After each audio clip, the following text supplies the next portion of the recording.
minutini, sì. 20 minuti. Sì, sì.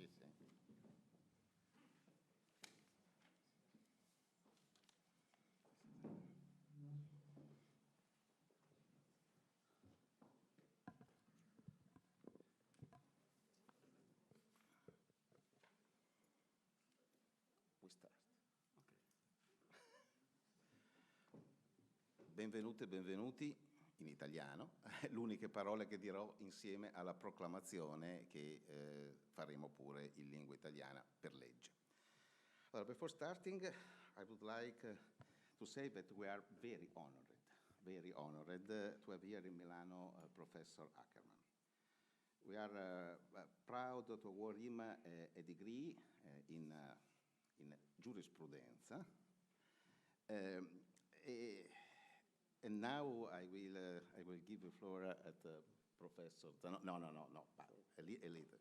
But first, I want only to mention the latest book by Professor Ackerman.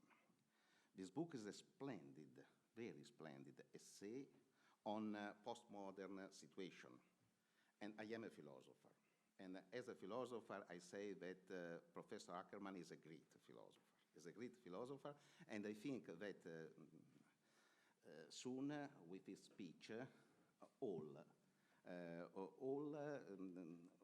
will be able to appreciate your speech, your depth, your capacity of give the image of postmodernism. Quindi thank you very much. We are very, very proud. Filosofia del diritto, but philosophy, and this is very important for me to be here now with you. Thank you very much.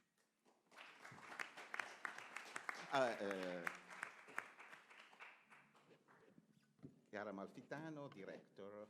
I don't remember the name of your department, but... I will say it immediately. Thank you. Thank you very much. Esteemed Rector, distinguished colleagues, ladies and gentlemen, it's really a pleasure and an honor for me to represent, on behalf of the President of Professor Veluzzi, the Faculty of Law, in this very special occasion for us, for our faculty, and for our community.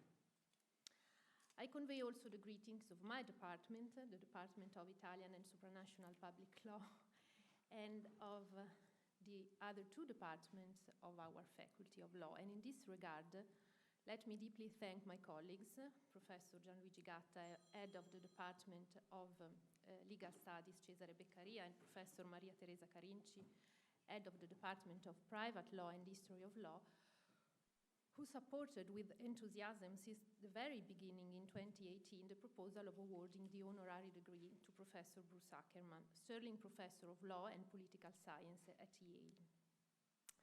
This is an extraordinary occasion of unity for all of us. We are gathered here to celebrate one of the most outstanding academics and intellectuals of our time in the field of law, broadly conceived.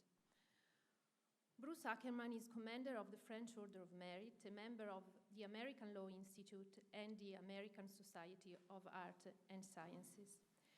His speculation and scholarly production range from constitutional and comparative law to philosophy of law, history of law, and public policies. Professor Ackerman succeeded in putting this discipline in mutual dialogue in order to understand with innovative perspective the deep transformation that occurred in the area of public law in the 12th century and in our contemporary time. The comprehensive and interdisciplinary perspective that characterized his methodological approach represents a perfect example of the need and the benefit of a genuine and mutual interplay between different disciplines of law. As an EU law expert, I'm particularly fascinated by the ability of Ackerman to explain the crisis of the Union, connecting it to the historical and constitutional path taken by the different member states. In his recent book, Revolutionary Constitutions, he argues that, and I quote, "The constitutions of Germany and Spain are elite constructions. France and Italy and Poland have moved down the revolutionary path. Great Britain emerges from the establishmentarian tradition. Little wonder these countries have trouble finding a common pathway to a more perfect union. Bruce Ackerman offers us a really interesting thesis to explain the persistent state of crisis of the EU integration process and more generally the current challenges faced by our contemporary constitutional democracies. I'm really grateful to Bruce Ackerman for his invaluable contribution and for being here with us today. And I do thank again all the faculty and the colleagues, the Rector, of course, for taking part in this important, I may say, unique event. Thank you very much.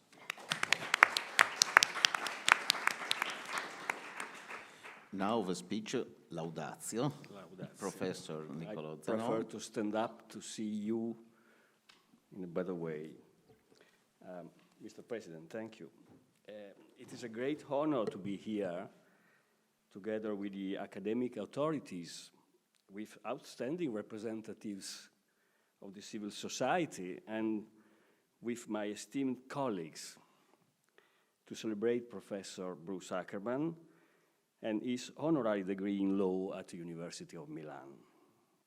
Professor Ackerman is one of the most influential scholars and prominent intellectuals of our time in the field of constitutional law, comparative law, and legal philosophy. Throughout his career, he has been at the center of the major debate of constitutional law. He has opened new grounds of inquiries, and he has introduced new concepts and framework to understand the most complex and pressing legal issues of our era. The decision to confer to Bruce Ackerman the honorary degree mirrors the important and the innovative contributions Bruce Ackerman has given to the development of constitutional studies. Within the huge scholarly production of Bruce Ackerman, I would like to shed light on what has made an innovator of him and a groundbreaking thinker in constitutional law. First of all, Bruce Ackerman is a pioneer in the field of law, always ahead of his time. His first book, and I am very grateful to Antonia that gave me all those informations, Antonia Baraggia, our estimated colleague. His first book in 1974, co-authored with Rose Ackerman, Sawyer, and Henderson, was titled The Uncertain Search for Environment Quality. In this first book, he developed the topic of environmental law at a time when environmental issues had little consideration in the field of public law, so anticipating a stream of scholarship which has now become a classical branch of law. Another innovative contribution can be identified in the book Social Justice in the Liberal State, published in 1980, and translated in Italian and Spanish. The book mentioned offers a new foundation for liberal political theory, addressing the fundamental issues which nowadays are getting more and more pressing and related to the future of liberal democratic state. Bruce Ackerman is also a concept creator through the introduction of new and groundbreaking concepts and frameworks that have become part of a common heritage of the constitutional language worldwide. The most famous of this concept is that of constitutional moment, which he develops in the masterful trilogy, We the People, on the evolution of the US constitutional system. According to Bruce Ackerman, the Constitution is not just a text to be interpreted, and we know very well that this is a big issue, a big debate among American scholars, not only scholars, but also among American justices, for example. is not just a text to be interpreted, but it is an evolving historical practice constituted by generations of Americans as they mobilized, argued, resolved their ongoing disputes over the nation's identity and destiny. In such an evolving process, we can identify special and rare moments where constitutional changes happen beyond the legal perimeter of the constitutional text, but fostered by a particular mobilization and engagement of the demos. They are historic moments of successful constitutional politics, representing a transformative expression of the popular sovereignty. A central point of Ackerman's concept of constitutional moment is that popular mobilization led by political elites, as Chiara Amalfitano put it, urging fundamental transformation, sometimes succeeding in revolutionizing constitutional principles and institutional arrangements with the very self-conscious consent of a majority of ordinary citizens. The concept of constitutional moment has been extensively debated among constitutional law scholars in the US, and despite being coined specifically thinking about the US experience, it has been exported to capture similar phenomena in other constitutional systems across the world, and also with regard to the European Union. The theory of constitutional moment has proved to be very productive in explaining the phenomenon of informal constitutional change behind the boundaries of the American legal theory in a comparative perspective, and even in a multi-level constitutional arrangement like the European Union. Last but not least, the theory of constitutional moment brings us on the ground of the creation of national identity. In times of extraordinary mobilization, people act moved by political enthusiasm. And they are so committed to the new constitutional order that they create their identity around it. Another fundamental book about the transformation of public power, offering a theoretical framework to understand the crisis of our contemporary constitutional democracies, is already quoted book Revolutionary Constitutions, Charismatic Leadership and the Rule of Law of 2019. According to Ackerman's, a deeper understanding of the past is especially important at the moment, this moment. With constitutional crises erupting throughout the world, it is tempting to believe that all of them are symptoms of the same disease, so-called populism, and can be cured in similar way, but this is a mistake. Countries that have traveled down different paths to constitutionalism confront very different crises. And the first of these ideal types is the concept of the revolutionary constitutionalism, and in Ackerman's reconstructions, revolutionary moments were at the origin of the constitutional experiences in India, South Africa, Italy, France, Poland, Israel, and Iran. Ackerman's volume offers a masterful contribution to comparative law, the history and theory of constitutional law. And like all great works, they measure themselves on the ability to shed light on the future, to open new horizons and search for hypotheses starting from a deep analysis of the events of the past and the theoretical reflections that legal scholarship has given us.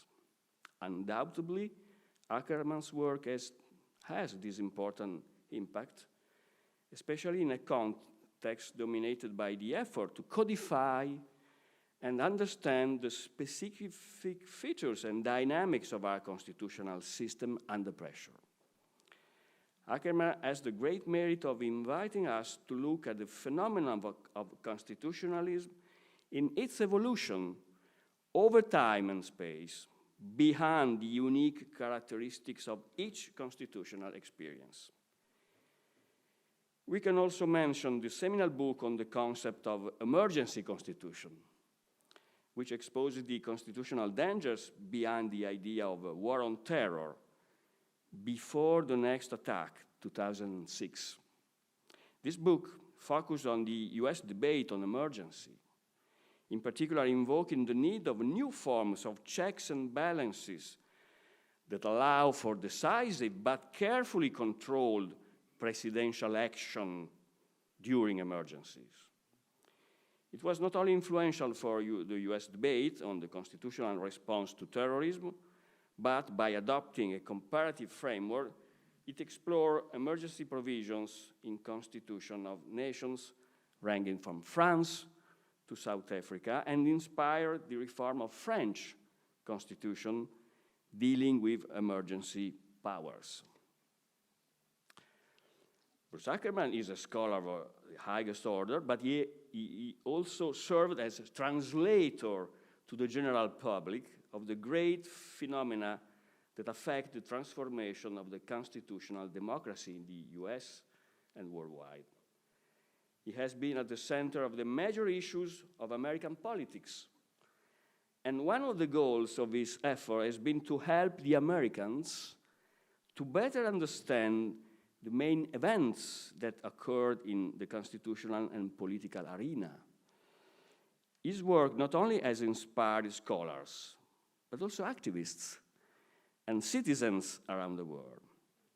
One of the most influential books on the US constitutional practice is The Case Against Lame Duck Impeachment, where Bruce Ackerman argues the unconstitutionality of the impeachment procedure against Bill Clinton, ranging from early English history through the founding period, through the enactment of the 20th Amendment of the Constitution in 1933.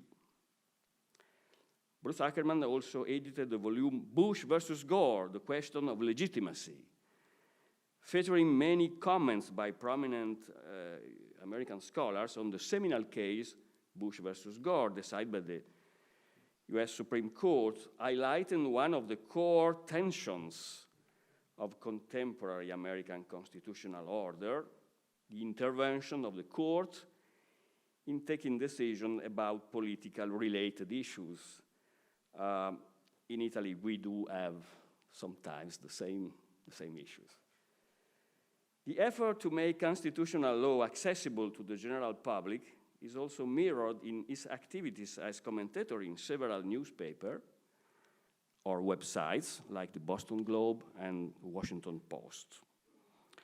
Finally, it is worth mentioning a book for children that he co-authored with his grandson, When Melvin the Camel Meets Donald Trump in 2017, about the adventures of Melvin the Camel and his human friends in outer space and the meeting with Donald Trump. Not only has Bruce Ackerman changed the grammar of constitutionalism at the global level, but he has also been able to make constitutional law and constitutionalism a matter of lively discussion, even among the general public and even among the youngest generation.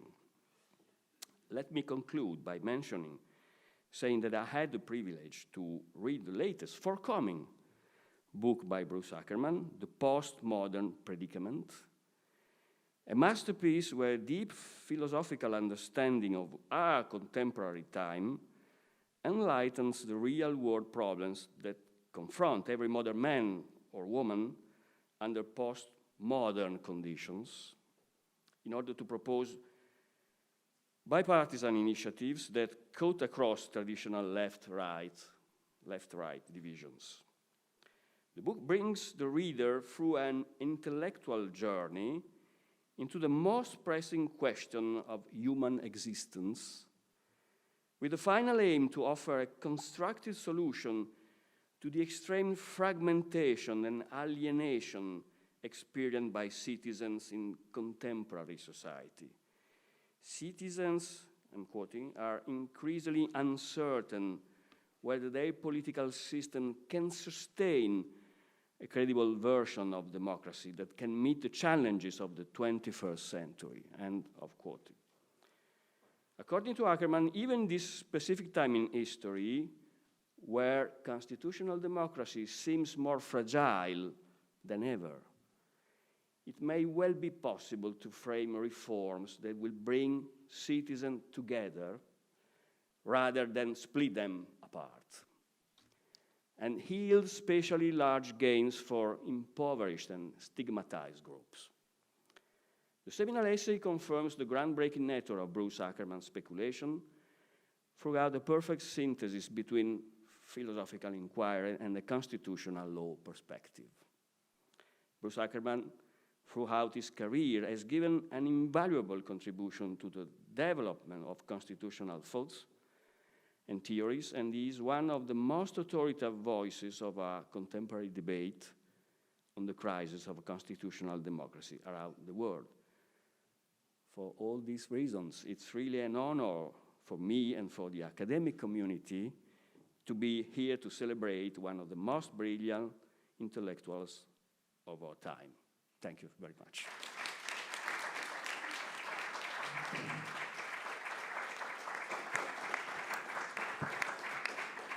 Professor Ackerman for Lectio Magistrale, the Postmodern Predicament. As you like. The Postmodern Predicament. Well, I must say, I moved.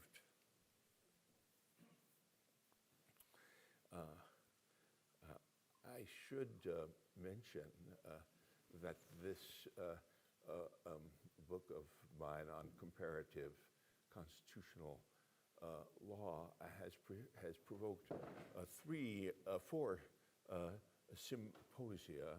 One of them organized by Marco Dani, professor, which will be coming, and it's about Europe. The focus is on Europe. And it will be coming out, and I, of course, have a response at the end saying that everybody is wrong and I'm right, but that's normal, you know. And it will be coming out as a book in, I think, 3 or 4 months, and it would be in Italy. It's in English, but I don't know about the Italian translation. I think it may also be in Italian. And would very much appreciate you if you, when you read that, and or after you hear this, to email me.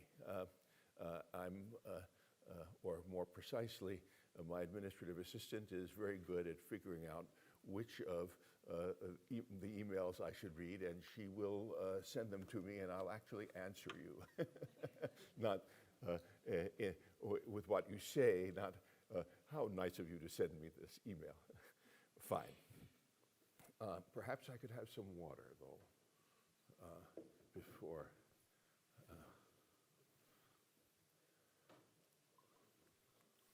Thank you very much. And just let's leave it over here. So,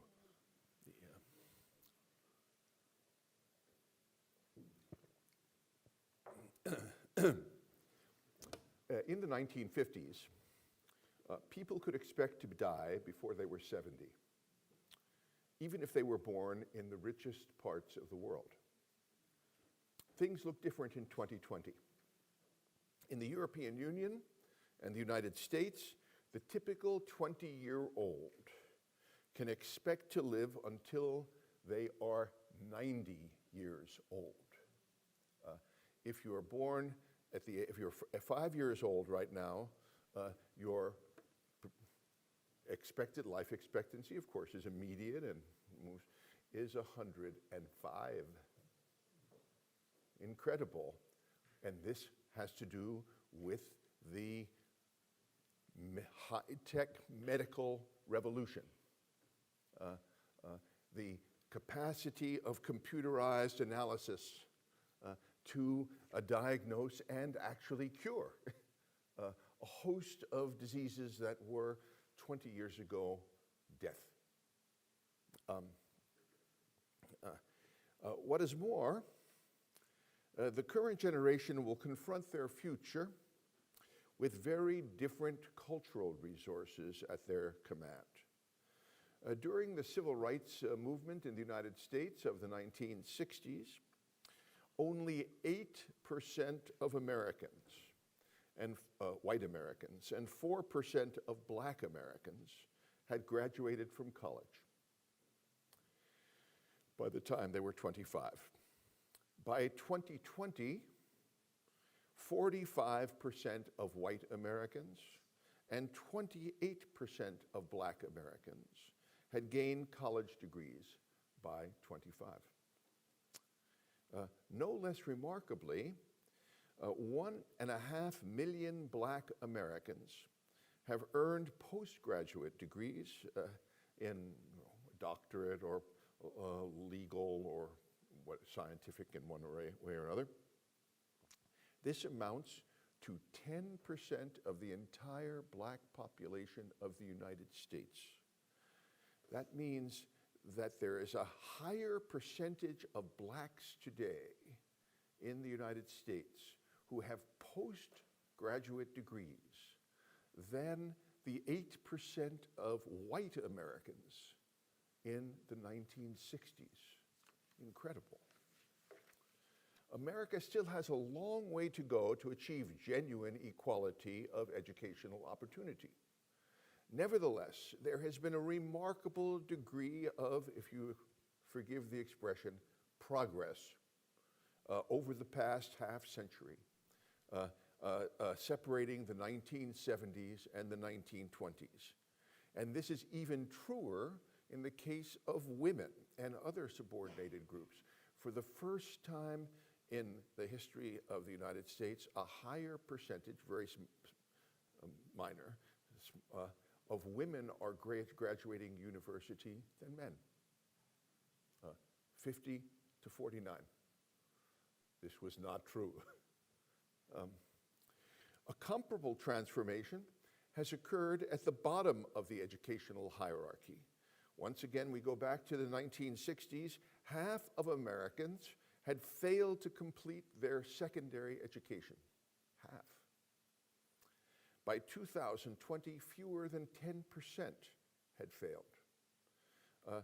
Many of the 40% who did not graduate university, nevertheless, have completed 2 years of technical training so as to equip them for high-skilled jobs in the high-tech 21st century. During the same period, Europeans, Western Europeans, have made even more impressive gains. While leading nations on the continent, including Italy, lagged behind the United States in the 1960s. Their citizens are now better educated than their American counterparts. Not by much, but perceptibly. Even though, as in America, stigmatized and impoverished groups remain seriously disadvantaged in different parts of the European Union. For example, Islam. And this is a real problem in education.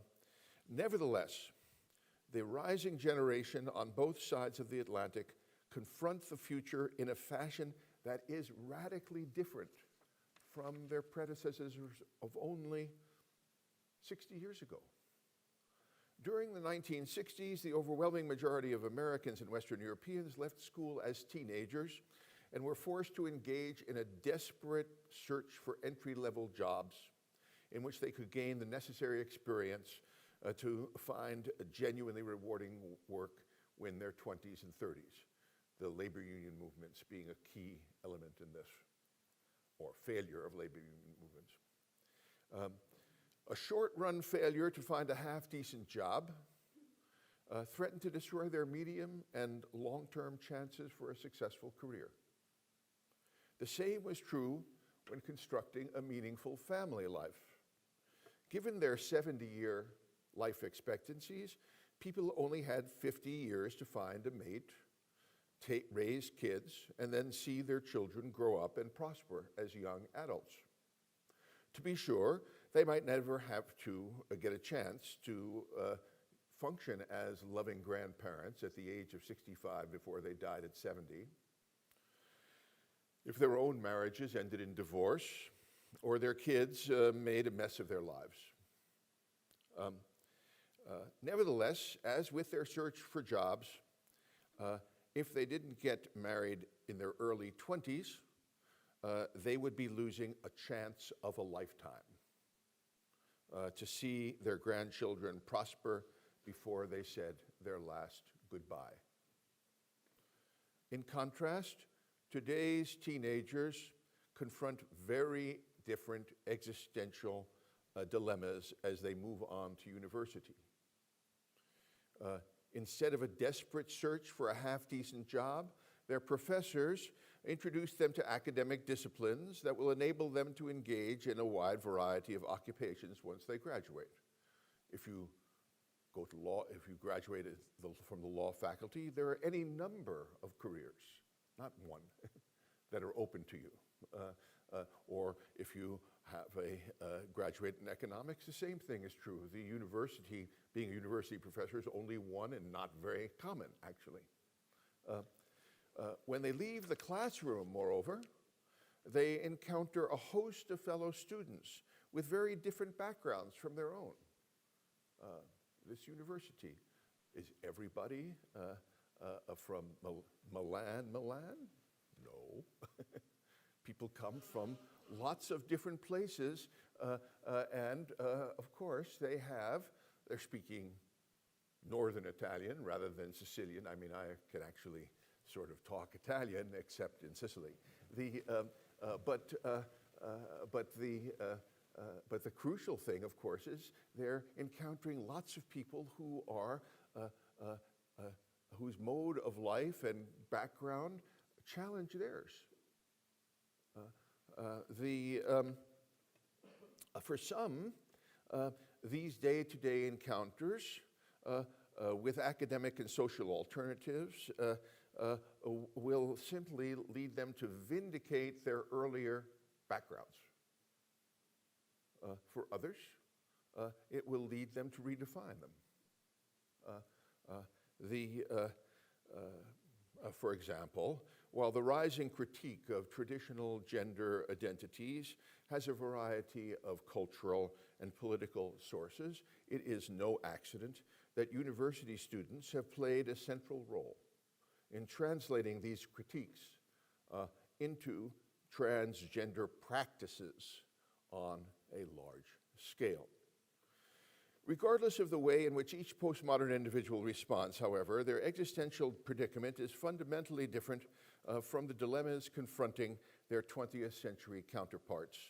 While earlier generations of 20-year-olds engaged in a desperate race against time, postmodern people not only recognize that they may well live to be 100, most of them are in a position to engage in years of exploration of real-world opportunities for self-fulfillment before making decisive commitments that will shape the rest of their lives. Given this postmodern framework, it should not be surprising that in the United States, the median age for first marriage in 2020 was 30 years of age for women and 32 years of age for men, with only 10% taking this step at the time they reached 21 years of age. In contrast, 21 was precisely the median age for American women to get married in the 1990s, from 21 to 31, and men 22 to 33. Incredible. People understand that they have a longer life to live. People understand that they have cultural opportunities to explore, that they, why not do it? At the dawn of the French Revolution, Rousseau proclaimed that man is born free, but everywhere is in chains, and he was right. Only a tiny group of aristocrats could even read.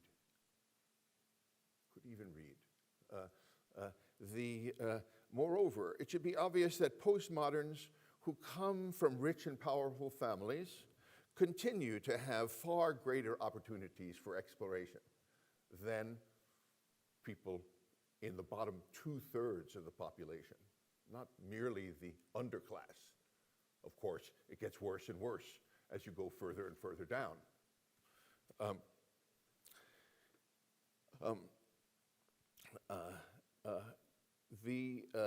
It should be obvious that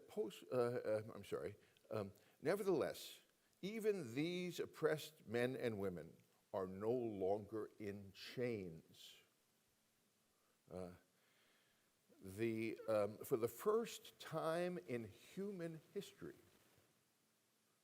the overwhelming majority of Americans and Western Europeans are in a position to have the existential opportunity to fulfill the Enlightenment ideal of self-determination in exploring their real-world options before making decisive commitments over how they were going to live.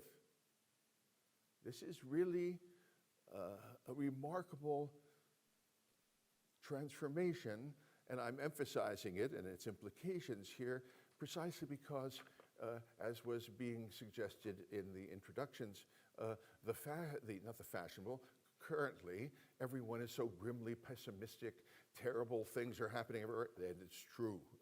Terrible things are happening everywhere, but that doesn't mean that we don't have resources for reconstruction. My new book, The Postmodern Predicament, explores this, and not to give you final answers, but to invite you to have some answers of your own from self-conscious recognition of the new world in which we are living. Obviously, this brief oratio can only provide a partial sketch,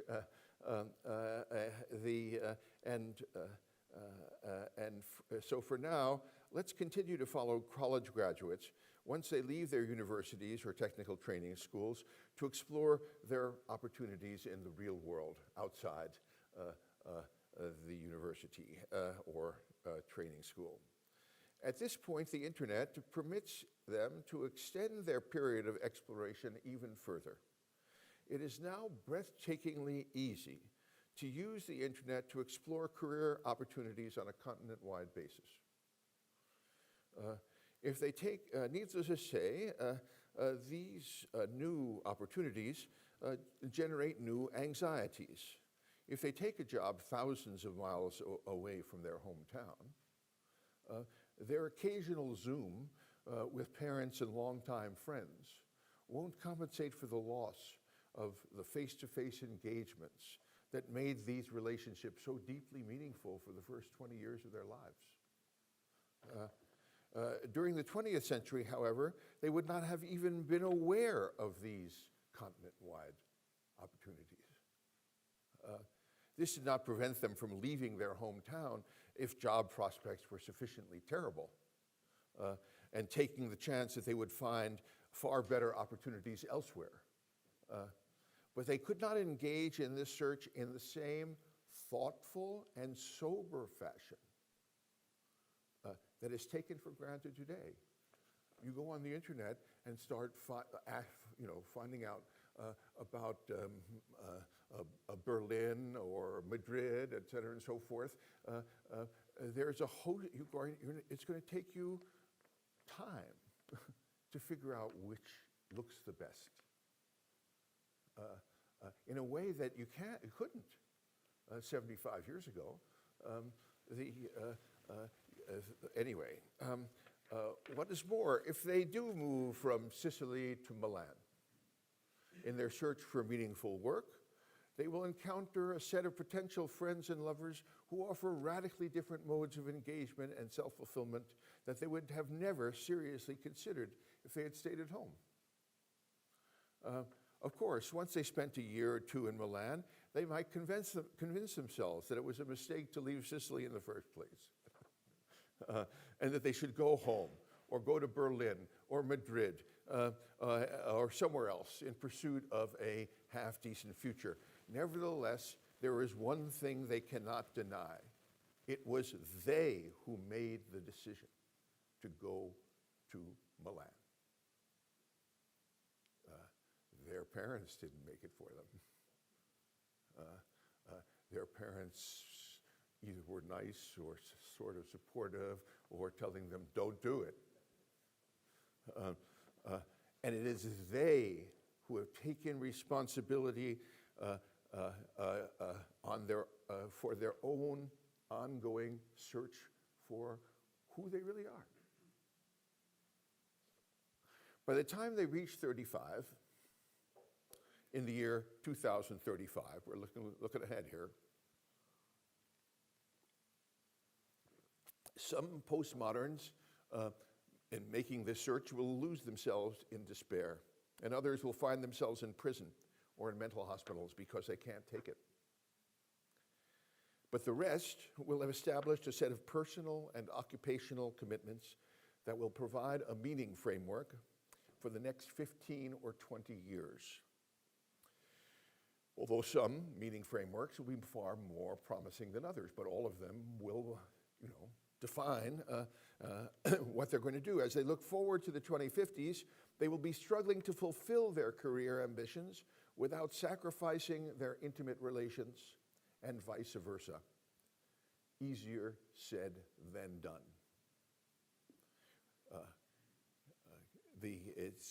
And by the time they turn 50 or 55, many will find themselves bitterly disappointed. Their wife or husband will leave them because they're spending all their time at the job. Their bosses will fire them or demote them because they're not spending enough time at work. And then, of course, I'm simplifying because there are lots of other activities that they're going to be engaging in as well. But for my purposes, it is important to emphasize that when they are 35 and looking ahead to their future, they understand their fundamental existential problem very differently from when they were 20. During their first phase of adult life, they were struggling to define their basic commitments. During the second phase, they are trying to fulfill them. Call this first postmodern phase the age of exploration, and the second, the age of ambition. By the time they reach 55, in 2055, people enter a third phase of life. In the paradigmatic case, many postmoderns will have been relatively successful in achieving the goals they have set for themselves and confront a new question. Can they deploy these achievements in a fashion that redeems the struggle of self-definition they have made on their behalf during their first half of modern existence? As always, the challenge takes a different form in different spheres of life. Successful union organizers will define and exercise leadership very differently from successful corporate executives. And the same is true for successful mechanics or accountants or computer engineers.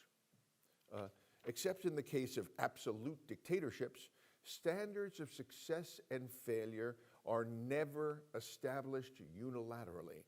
They are constructed through complex intersubjective engagements involving peers, subordinates, government officials, and other engaged outsiders, and the state and the rule of law. The same is true of family. You aren't successful, even if you say you are, if you're constantly shouting at your spouse and your teenagers are running out the door. If you say you're a great husband, you're living in a dream world. That happens. Indeed, I call this the age of achievement. Inevitably generates disappointments even in the most successful cases. But for my purposes, it is more important to emphasize that in contrast to the 70-year lifetimes of the 20th century, I should add that in 1938, the life expectancy of men in the United States and Europe was 58, and women 39. They were just baby machines who died in childbirth. It was really, I mean, it was just dramatic. The transformation here is not the law, but birth control, which occurs in this first period, regardless of the law.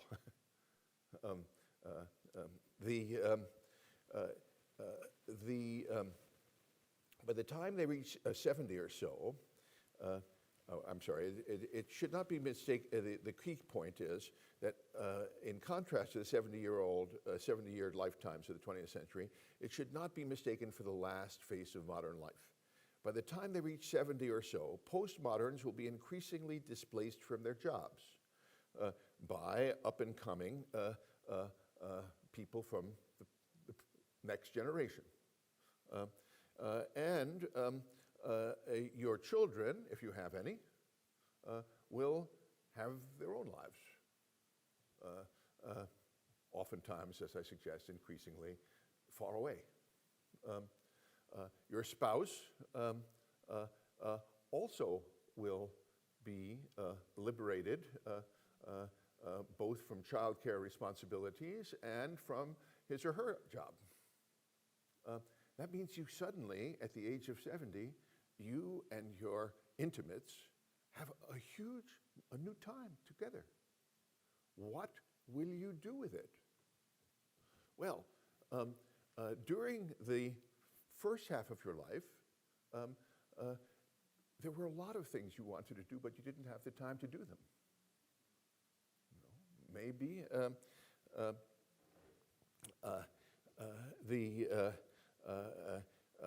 in part, they involve deepening your relationship with your intimates because you're being pulled away all the time for your job and other activities.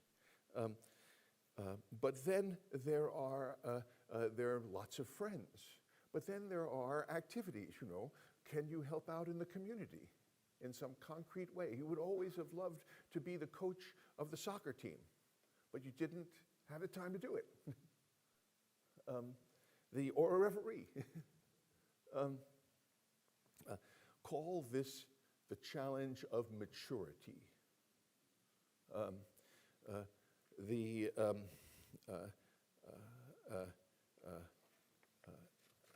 Given the medical revolution, it isn't too late for lots of people in their 70s and 80s to enrich their lives in ways that they always wanted to, or fail. In which case, they may well be confronting 30 years of life of meaninglessness and emptiness. Their kids Zoom to them from New York, where they're having a really successful time, and the parents are proud. But at a certain point, alas, the age of maturity will move into a period of mental and physical decline. The phase of this fifth phase, the shape of this fifth phase, however, depends on the nature of the nursing assistance that they receive. Finally, after a period of decline, which might be 10, 20 years, they will finally lead to the sixth phase, which is the encounter with death. But death will be encountered in an increasingly complicated way in the year 2100, which is what we're talking about. Of course, many people will die of a heart attack or something like that. But many others will,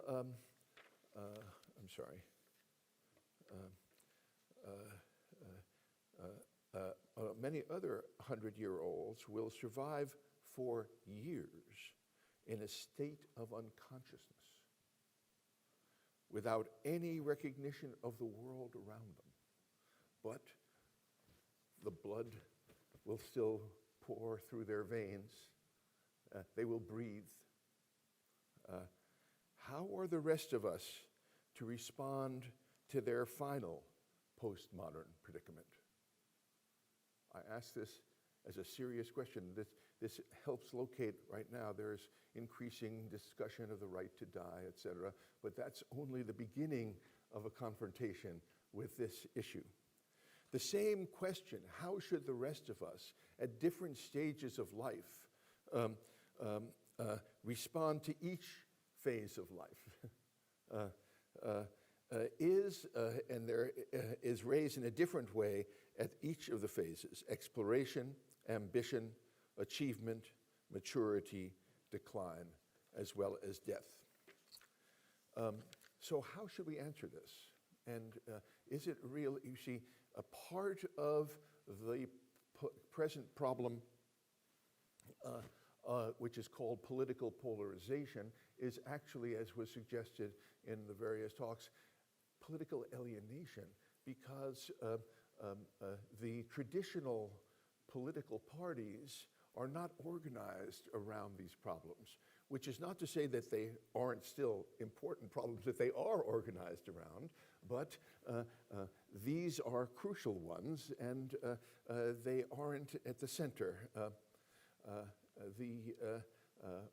Or put it in more melodramatic terms, as is my custom, after all, I'm speaking to you in the here and now at a time when it is 64-year-olds like von der Leyen and 80-year-olds like Biden who are in charge of Europe and the United States.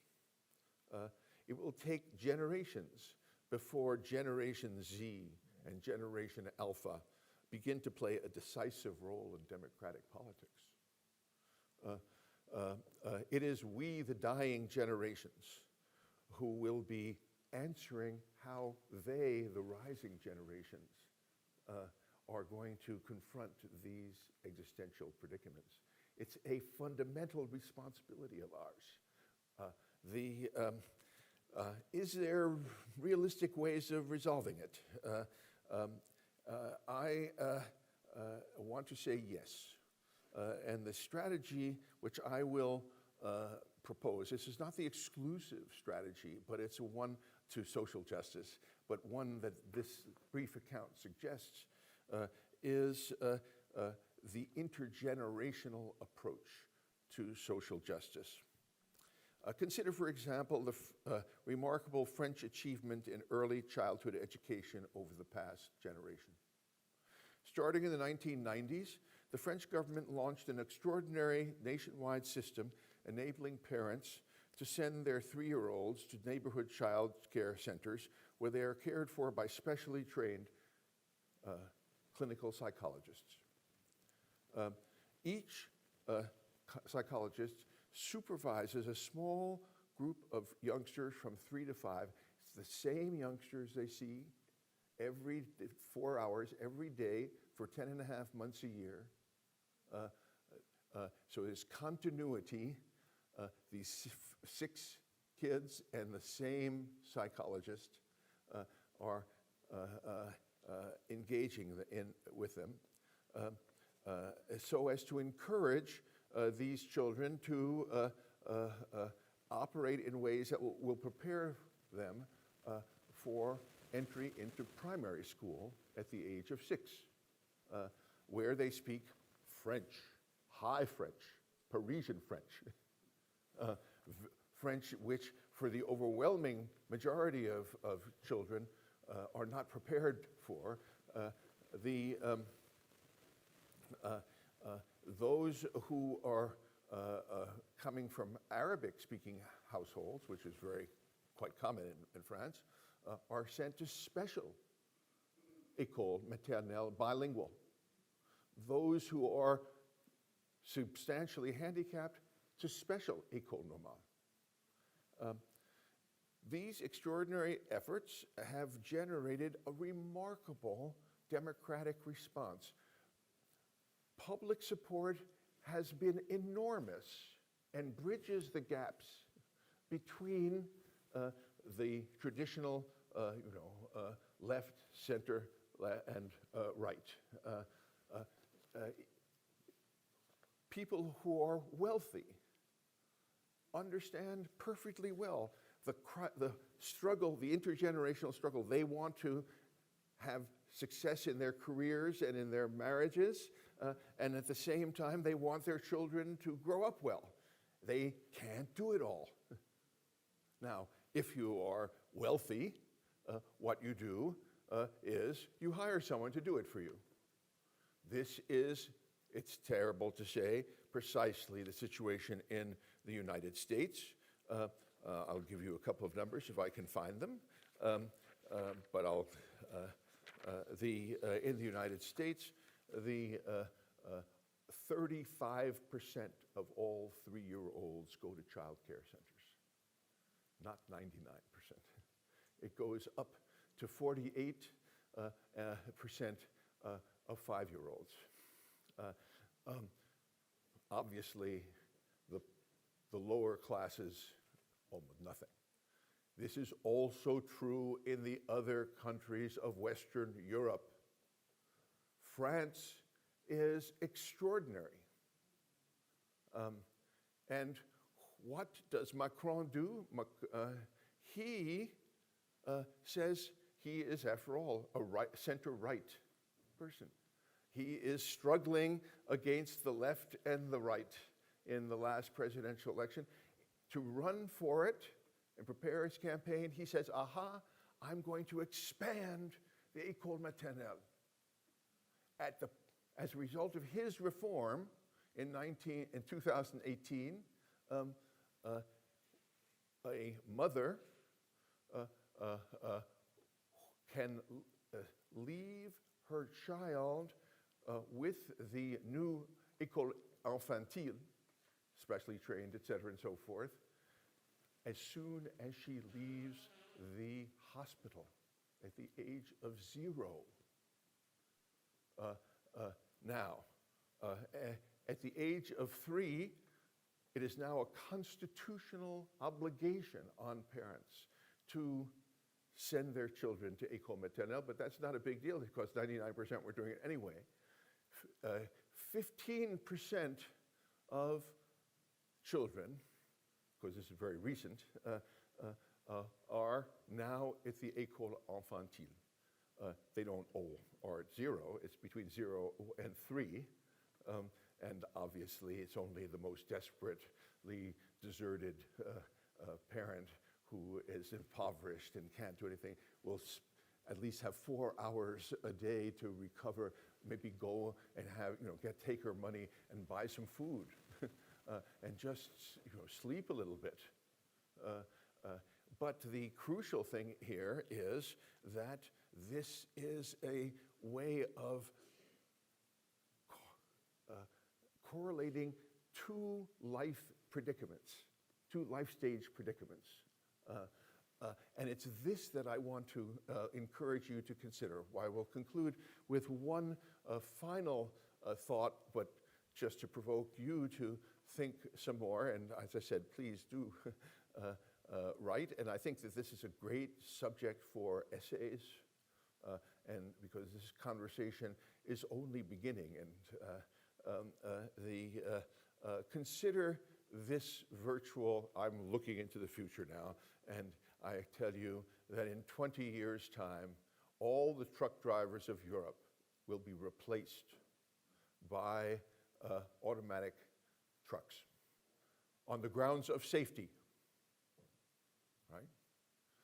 Leading to massive unemployment of millions of 50-year-old truck drivers. What are they going to do with the next 50 years of their life? At the present time,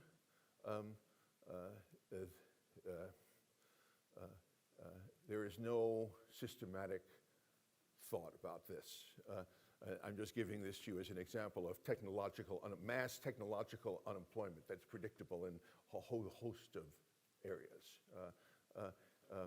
The intergenerational solution is, look, there are 70-year and 80-year-old people faced with the crisis of maturity.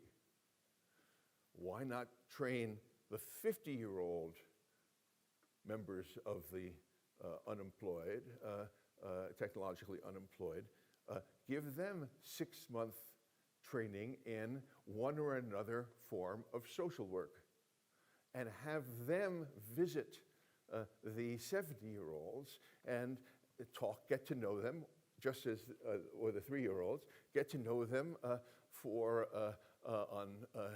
and of course, a couple who are in the age of maturity could say, no, we don't want to talk to you.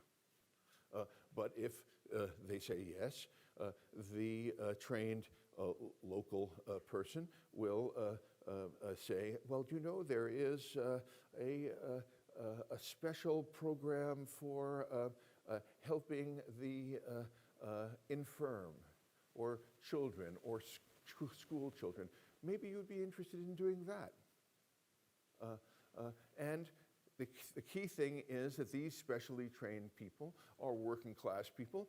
So are a lot of these other people, working class people. So we have stratification of lifestyles and life experiences using computers to match people in a way. Of course, many of these engagements will fail. But we should try. But to try in a serious way will require tens of billions of euros. And we should be organizing this now because it's already happening. But it's happening in a small way. That's great from the point of view of structure, you see. The French had 25 years of experimenting and developing before Macron uses this, and it was a crucial element in defeating the extreme right and the extreme left last time. It was a central program. This can be a central program for one or another party. Well, in any event, the crucial notion here is how intergenerational coordination is a strategy of real-world, politically practical forms of social justice. And with every success, it will serve to encourage, the fact that the French have done it. Well, that should encourage the Italians to do it too.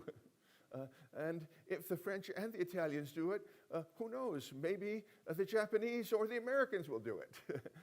And that will encourage the notion of, well, there is hope. The fact that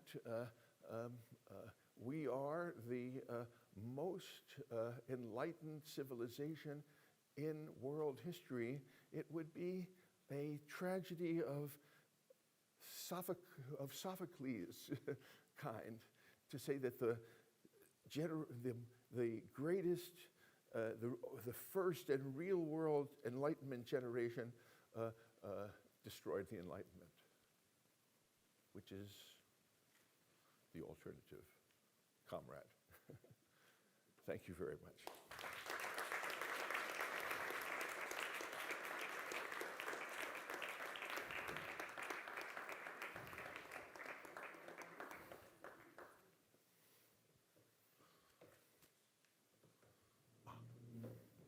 I'm sorry. Should I sit here or? Oh, yes, I have to get the degree. I'm sorry, I forgot to get the degree.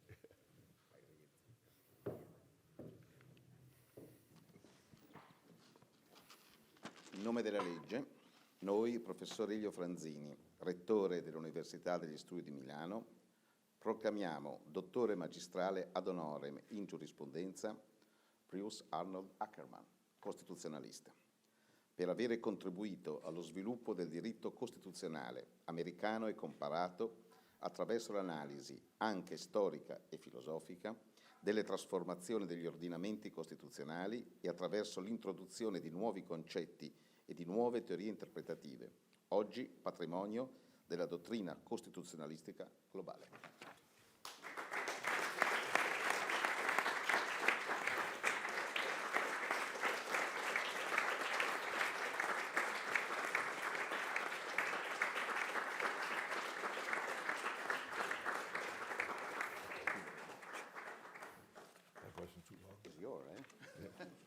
I wasn't too long?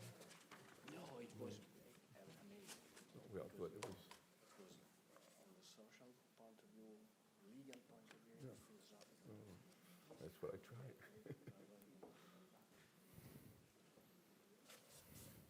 And there are things that are happening, but we don't have the idea of the Right. phenomenon. That's right. Each one is a little, Di solito abbiamo... but they don't have in France either. That's amazing.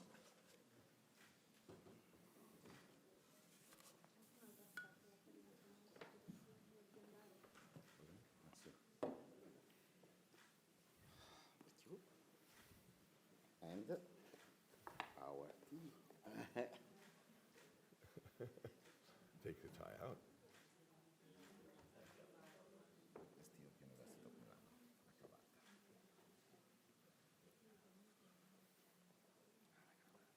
It's not Inter, eh? It's